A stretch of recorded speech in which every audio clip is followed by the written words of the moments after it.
Okay, we're going to start 5.3 today. It's kind of a long section. It's a lot of putting things together.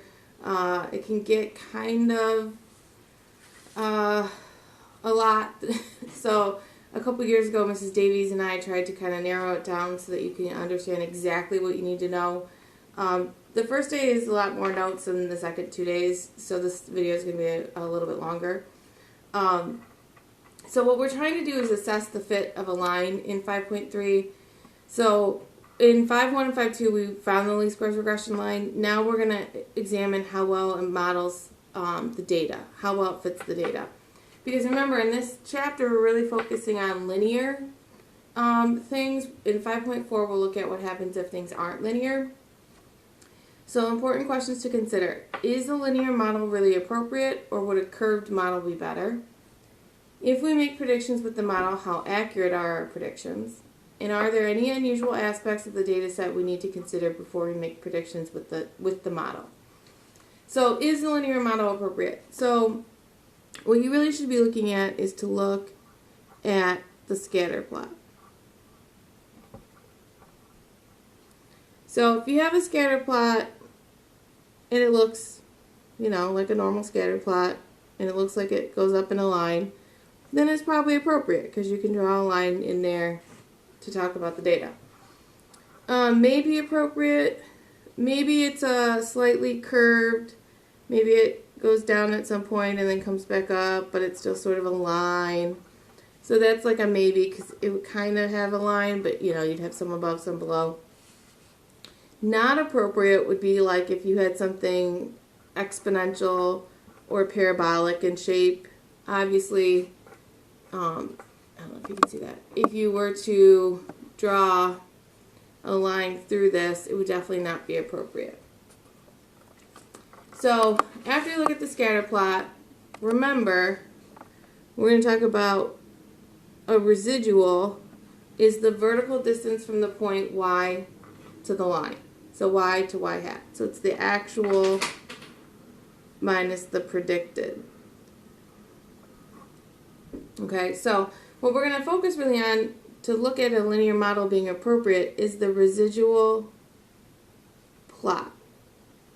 It gives us a closer look at the pattern of the residuals. It's a scatter plot which plots the x values on the x-axis and the residuals on the y-axis. So what are we looking for? When we see a residual plot, if a line is a good fit for the data, you should see no pattern. So the points are scattered.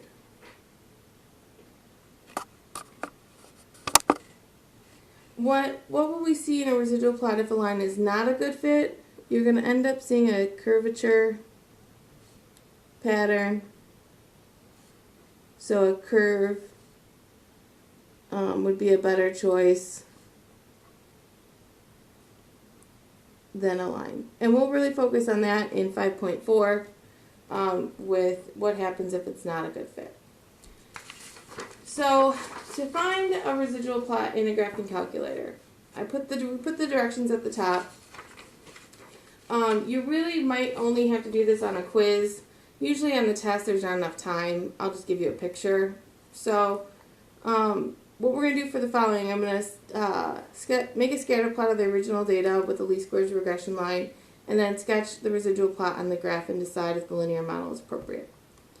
So I'm going to put my data in list 1, list 2. I don't have it already in there. So 1, 2, 3, 4, 5, 6, 7. 1, 5, 7, 8, 12, 17. Okay, so first thing you want to do, I'm going to sketch the original plot. Here's what my data looks like. I'm not going to write it on here because that's where we're going to do the residual plot. So it looks like the linear model might be okay. Now I'm going to find the least squares regression line. You have to do this before you find the residuals. If you don't, the calculator is going to go back and whatever least squares regression line was in there last, that's the line it's going to take it from. So usually if I make you do this on a quiz or a test, I have you find the least squares regression line anyway.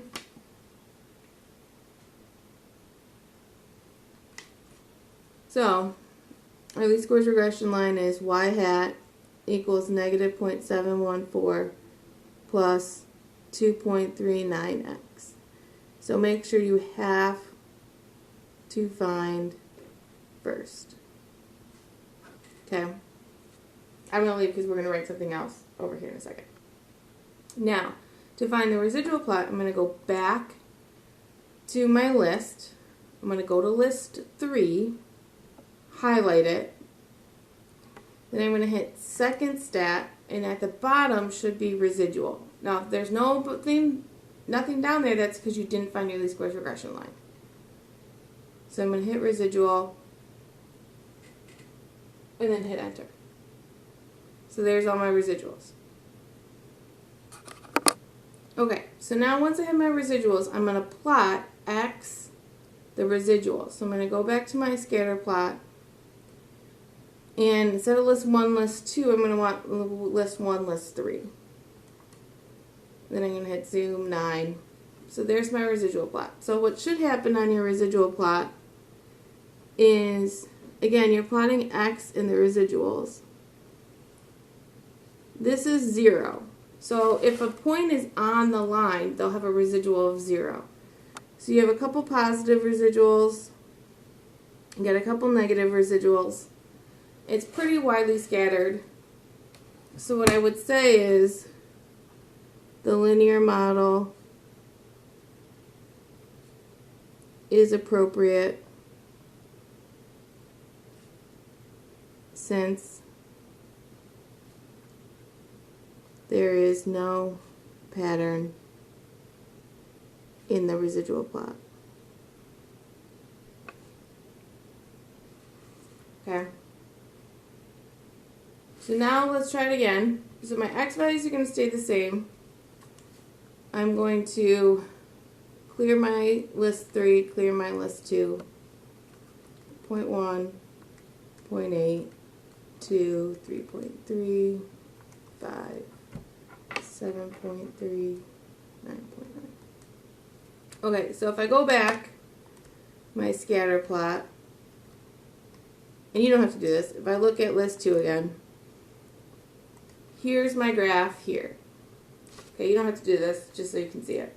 So it almost looks a little curved, so it might be appropriate. So this is where like it would really come in handy to figure out, to look at the residual plot. So again, you need to find your least squares regression line. So I'm going to go to stat calc number 8. So here my line is y hat equals negative 2.42 plus 1.62x. Okay, then I'm going to do the same process. I'm going to go stat, edit. Since I found my least squares regression line, I can find my residual. So I'm going to highlight list 3, hit second stat, go down to residual, and hit enter. Now I'm going to change my scatter plot to list 1, list 3. Second quit is what I'm hitting to get out of there. And then I'm going to hit zoom 9. So now look at my residual plot. So now, again, that's 0. I have a couple points on the line, but it's really a curved pattern. So because our residual plot shows a curved pattern, we're going to say it's not appropriate. So the linear model is not appropriate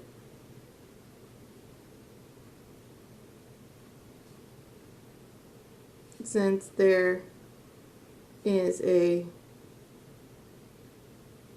curved pattern in the residual plot.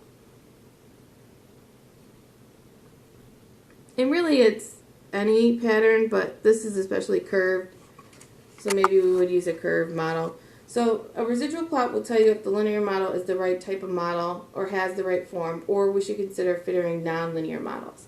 And again, we'll talk about nonlinear models in 5.4.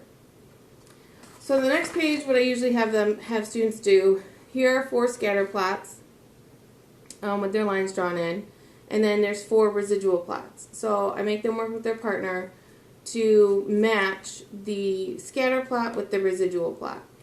Okay, so you can try that on your own, and I'll give you the answers in a second. And then we'll try the other part of the U-try. So looking at these scatter plots, the biggest thing you should realize is probably 1 and 4 are probably the most scattered. So the linear model should be the most appropriate. So if you look down in the residual plots, that's the difference between C and D. Now for C, I have 2 dots down here that have a large negative residual. So that's probably going to be, this is going to be number 4, because you got this one large positive residual. And this is going to be scatter plot number 1.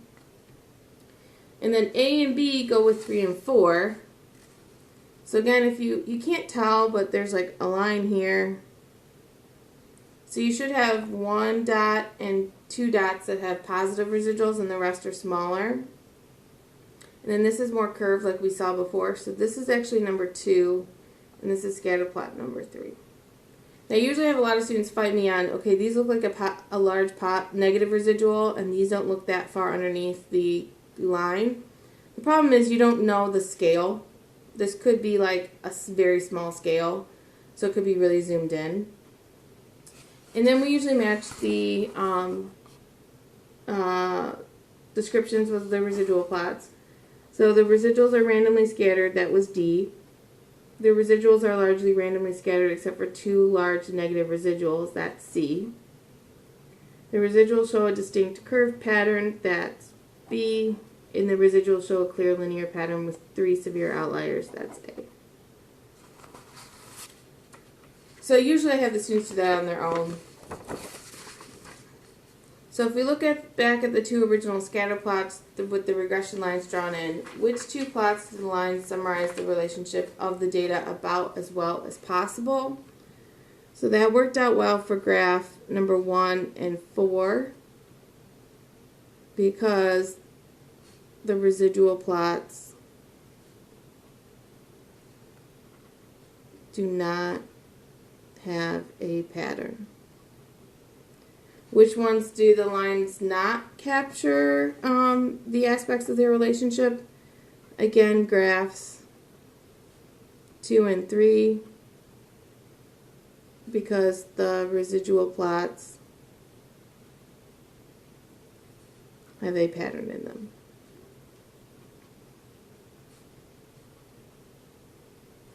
Okay.